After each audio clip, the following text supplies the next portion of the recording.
Say hi to my vlog. Ay, hello. Hi, vlog. Hello everyone.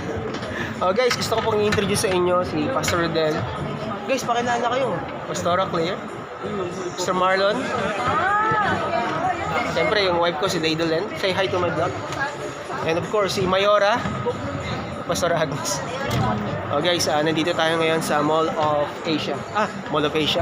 SMBF. Meron tayong short meeting with our leader, Pastor Rodel. So, maraming salamat sa lahat mga sumuporta sa ating vlogging last week.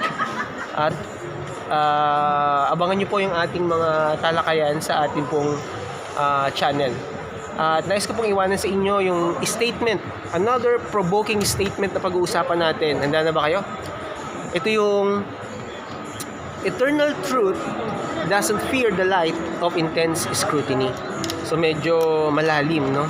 Ulitin ko po eternal truth doesn't fear the light of intense scrutiny. So sa kabila ng mga nangyayari ngayon sa ating bayan, no? Makikita natin talaga na lahat tayo ay exposed at wala tayong pwedeng itago. So yan ang pag-uusapan natin. Kaya napakahalaga ng humility and forgiveness. Yan po yung pag-uusapan natin sa ating susunod na talakayan dito lang sa Face the Truth. So God bless guys. See you again.